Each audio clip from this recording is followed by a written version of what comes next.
Selamat datang kembali di channel kami. Di video kali ini, kita akan membahas tentang kerajaan-kerajaan yang ada di Tanah Sunda.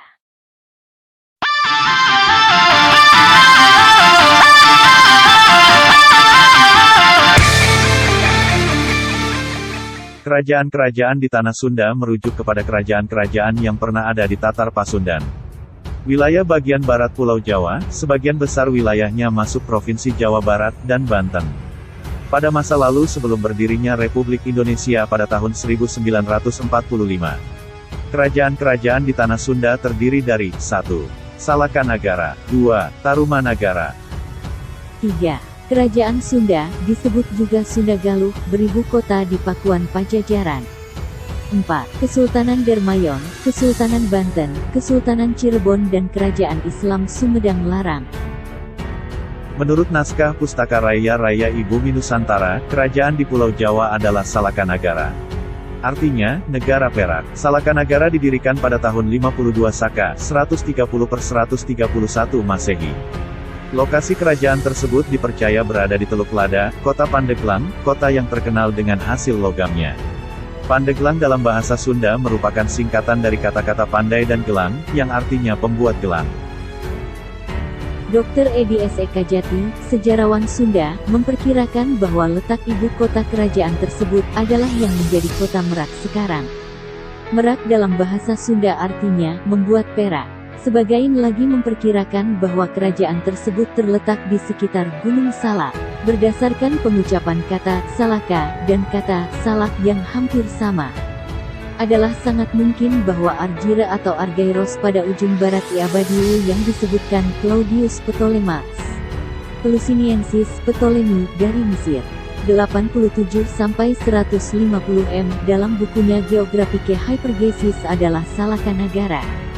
Suatu laporan dari Tiongkok pada tahun 132 menyebutkan Pien, Raja Ye Tiao, meminjamkan stempel emas dan pita ungu kepada Tiao Pien. Kata Ye Tiao ditafsirkan oleh Geveran, seorang sejarawan Perancis, sebagai Javadwipa dan Tiao Pien merujuk kepada Dewa Warman. Kerajaan Salakanagara kemudian digantikan oleh Kerajaan Tarumanagara. Kerajaan Tarumanagara adalah antara abad ke-4 dan ke-7. Catatan sejarah dari kerajaan tersebut yang berupa prasasti bertebaran di bagian barat Pulau Jawa. Pelancong dari Tiongkok juga menyebutkan keberadaan dari kerajaan ini. Sumber-sumber sejarah tersebut sepakat bahwa Raja Tarumanagara yang paling kuat adalah Raja Purnawarman, yang menaklukkan negara-negara di sekitarnya. 2. Kerajaan Sunda. Kerajaan Sunda, yang disebut juga Kerajaan Sunda Galuh, adalah kerajaan yang pernah ada dan mencakup wilayah yang sekarang menjadi Provinsi Jawa Barat, Banten bagian barat, Provinsi Jawa Tengah, dan Provinsi Lampung. 3. Kesultanan Dermayon. Kesultanan Dermayon adalah sebuah negara, nagari atau negeri, berbentuk kesultanan di pesisir utara Pulau Jawa bagian barat yang terbentuk melalui konfederasi dengan kerajaan-kerajaan Islam Nusantara. Tokoh-tokoh pendiri Kesultanan Dermayon ialah Sultan Bagus Arya Wirkramalodra, Raden Bagus Arya Wiralodra, Syekh Umar bin Abdullah Majelis dari Kesultanan Samudra Pasai, Habib Keling, Syekh Kuro, Persia, Syekh Datuk Khafi, Persia, dan Syekh Nurullah, Banten. 4. Kesultanan Banten. Dalam tahun 1524/1798, Sunan Gunung Jati dari Cirebon bersama tentara Kesultanan Demak merebut pelabuhan Banten dari Kerajaan Sunda, dan mendirikan Kesultanan Banten yang menjadi sekutu Kesultanan Demak. Para penyebar agama Islam telah menyebarkan dan memperkenalkan Islam secara damai kepada masyarakat di Tanah Sunda, dan sebagai hasilnya masyarakat Sunda mayoritas menjadi pemeluk agama Islam. Selama tahun-tahun 1552 sampai tahun 1570, Maulana Hasanuddin memerintah sebagai Sultan pertama dari Kesultanan Banten. Kesultanan Banten mencapai masa keemasan pada awal sampai pertengahan abad ke-7. Kesultanan Banten berlangsung selama 300 tahun. Sejarah Sumedang Larang. Seorang resi keturunan dari Galuh datang ke sebuah kawasan di pinggiran Sungai Cimanuk, daerah Cipaku, Kecamatan Dharmaraja, Sumedang sekarang. Kehadiran resi yang bernama Prabu Guru Aji Putih ini, membawa perubahan-perubahan dalam tata kehidupan masyarakat setempat. Yaitu telah ada dan dirintis oleh Prabu Agung Cakrabuana sejak abad ke-8. Secara perlahan dusun-dusun sekitar pinggiran Sungai Cimanuk diikat oleh struktur pemerintahan dan kemasyarakatan. Hingga berdirilah Kerajaan Tembong Agung sebagai cikal bakal Kerajaan Sumedang Larang, di Kampung Muhara, Desa Leuwihideng, Kecamatan Dharmaraja sekarang. Prabu Guru Aji Putih berputra Prabu Tajimalela. Menurut perbandingan generasi, dalam Kropak 410, Prabu Tajimalela sezaman dengan tokoh Ergomulya penguasa Kawali dan tokoh Suradewata, ayah Batara Gunung Bitung Majalengka. Prabu Tajimalela naik tahta menggantikan ayahnya pada tahun Saka. Menurut cerita rakyat, kepemimpinan Prabu Tajimalela sangat menaruh perhatian pada bidang pertanian, di sepanjang tepian Sungai Cimanuk, peternakan dipusatkan di Panis Cienteng dan pemeliharaan ikan di Pengerucuk, Situraja.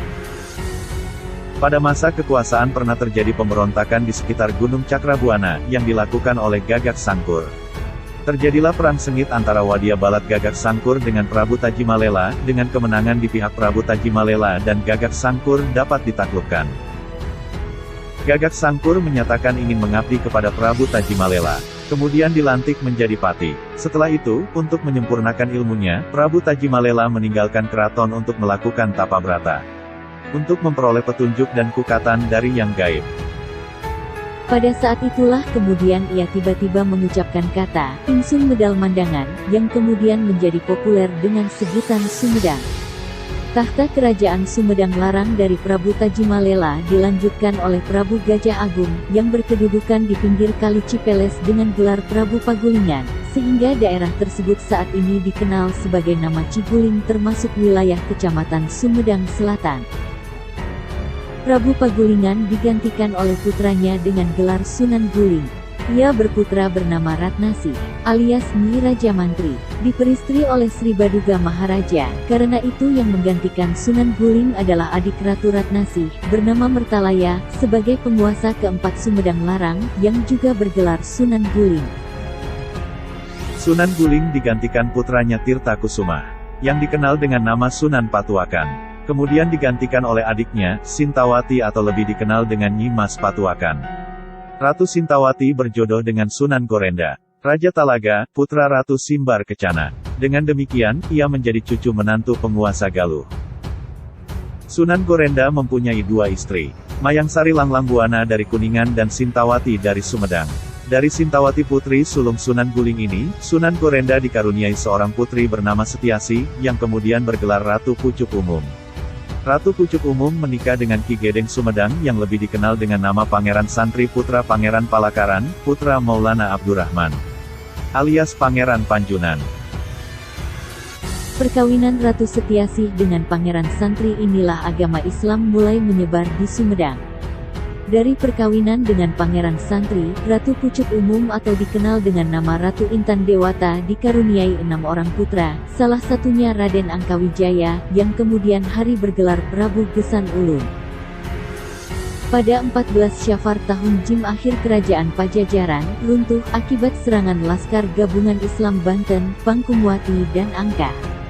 Runtuhnya Kerajaan Pajajaran waktu itu tidak lantas menyeret Sumedang Larang ikut runtuh pula, karena sebagai masyarakat Sumedang pada waktu itu sudah memeluk Islam. Dengan berakhirnya Kerajaan Sumedang, justru Sumedang Larang makin berkembang menjadi kerajaan yang berdaulat penuh.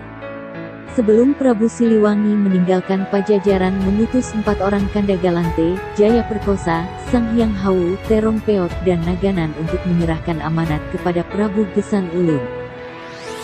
Yaitu pada dasarnya Kerajaan Sumedang Larang supaya menjadi penerus Kerajaan Pajajaran, mahkota dan atribut Kerajaan Pajajaran, dibawa oleh Senapati Jaya Perkosa.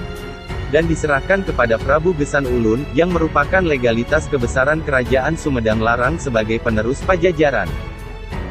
Prabu Gesan Ulun yang dinobatkan pada tanggal 22 April tahun 1578, adalah Raja Sumedang Larang terakhir.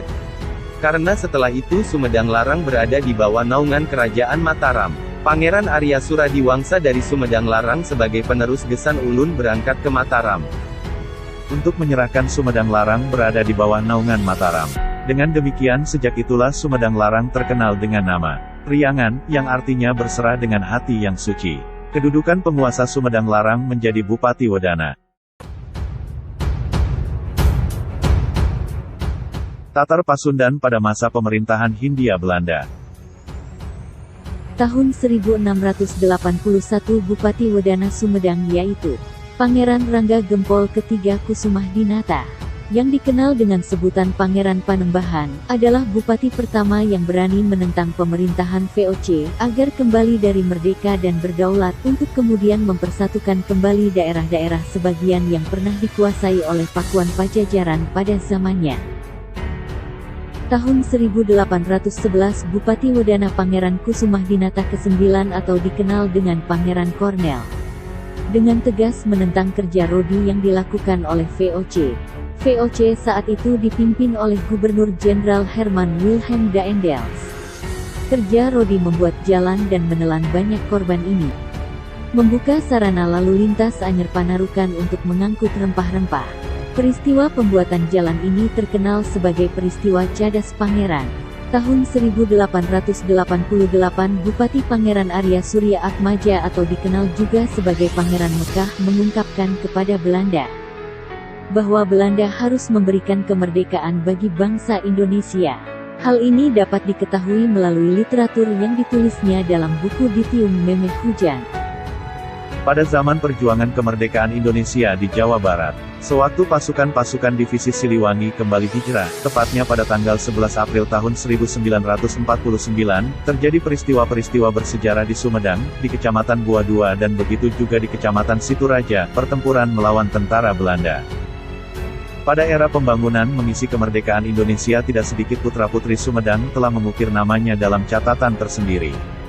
Dari catatan tersebut, Sumedang dapat disimpulkan sebagai kota yang menyimpan nilai sejarah bangsa. Dan tidak mustahil, Sumedang akan terus melahirkan sejarah selanjutnya. Untuk lebih jelas dan lengkapnya, dapat dilihat di kitab Cariosan Prabu Siliwangi, di Museum Prabu Gesan Ulun Sumedang. Demikianlah penjelasan tentang kerajaan-kerajaan di Tanah Sunda. Mudah-mudahan, dengan penjelasan tersebut bisa menambah wawasan Anda.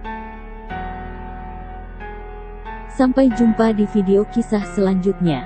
Jangan lupa untuk subscribe, like, komen, dan share.